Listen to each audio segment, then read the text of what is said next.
Hello and welcome to a new SportsView Sideline Report. I am Daniel Meissner, and joining me today is Buena Vista basketball player and reigning American Rivers Conference Player of the Week, Garrett Sittner. Garrett coming off a 38-point performance against rival Wartburg College on January 15th, where he had 38 points off the bench. Garrett, how you doing today? I'm doing great.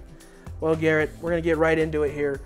Like I said, you came off the bench against Wartburg with that career-high game, ended up getting American Rivers Conference Player of the Week with that 38-point performance, but you're also coming off a really big injury. What's the biggest thing for you to get back into a rhythm after that? You know, it was just getting to the point where I was confident in playing again.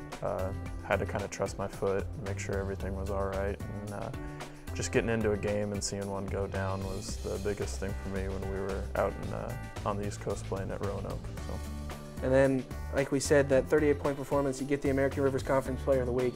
It's your first one in your career. How'd that one feel for you? I mean, I wasn't really expecting it a whole lot, but obviously with a 38-point game, it came to me. So there was a couple other guys that had good weeks in the conference, and it could have went either way. So.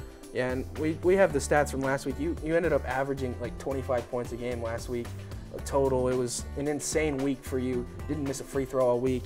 But how do you think that win against Wartburg also sets up maybe the second half of the season here in American Rivers Conference? Yeah, it was great for the turning point of the conference, like getting halfway through and kind of sitting at the top along with Wartburg and Dubuque and Loras is always a good feeling, especially when you're going at the #1 team in the conference, getting a dub on the road and all that. Just it was a good ride home, and we're really happy we got it done. And how big does that play into maybe your chances at making a run at that conference title? I mean, I think it's huge. The goal is always to be the #1 seed and host and get that bye. So knocking them off and then hopefully putting us in a good position the rest of the year, trying to, again, go undefeated and get that one spot. We'll get the tiebreaker even if we are tied with them. So hopefully it plays out like that. But you still got Loras and Dubuque to play again. Two very good teams. You got two more teams you got to play at the top of the conference as well. Mm-hmm.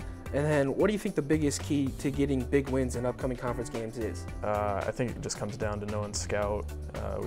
We go over it throughout the week on Monday and Tuesday for a Wednesday game, and then Thursday, Friday for a Saturday game, watching film and really knowing who's doing what on the court, who's averaging the most points, what they're shooting from the field, and just recognizing that, you know, it could just be one or two people, or we kind of have to hone in on what they're doing offensively. And I got one more thing I want to say. That, like we said, that 38-point performance coming off the bench, we talked a little bit before this. You said you didn't even know that you had 38 points. So when you look up at the scoreboard and you see 38 points, how does that make you feel? Yeah, I mean, it was obviously a great feeling, a career high for high school or college.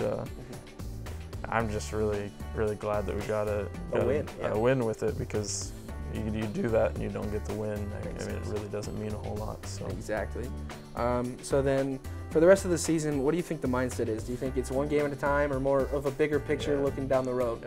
I mean, there's always that in the back of your mind that you want to win the conference and you want to be at the top of the conference, but you just got to take it day by day, come into practice, work hard, know the scout, prep for the next game, and then just see where the dominoes fall. Like we said, those big games matter to Dubuque, Loras, Wartburg, but if you let a little game against one of the bottom teams in the conference fall, how much would that affect maybe the confidence of a team? I mean, it could be huge. You know, like going on the road to Luther, or going on the road to Central, even though they're in the bottom half of our conference. I mean, they're still a college basketball team, and they can beat anyone on any given night.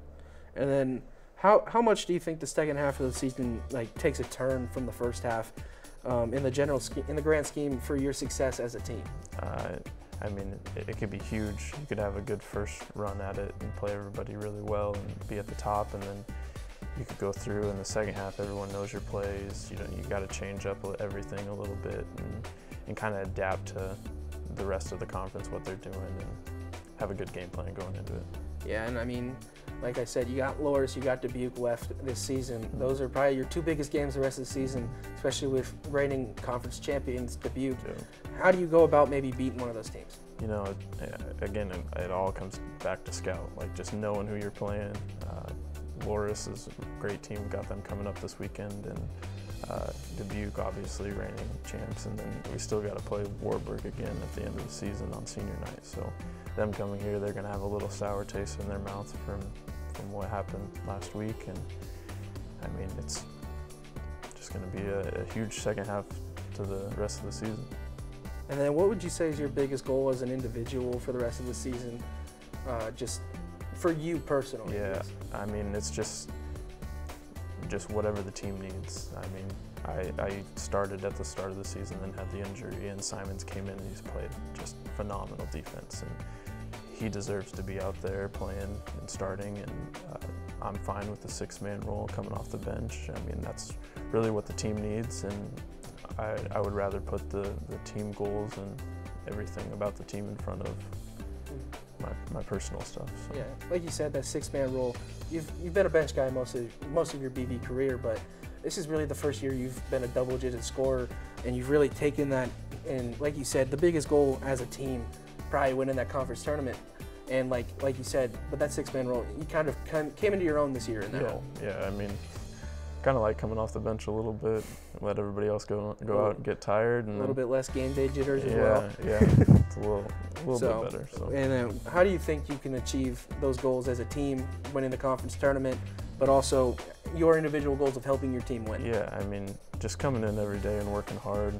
We've done it all year, and we have a great group of guys that, you know, we were at a point this year where we were below 500, and we never got too high, never got too low, and just came in every day and worked, and credit the coaches for that, because they keep the atmosphere fun and keep us wanting to come back for more. Well, that is all we have for this edition of SportsView Sideline Report. Thanks again, Garrett, for joining me on this, and also good luck on the rest of your season. Be sure to follow your favorite Beaver Athletics on BVTV as well as SportsView, and we'll see you next time.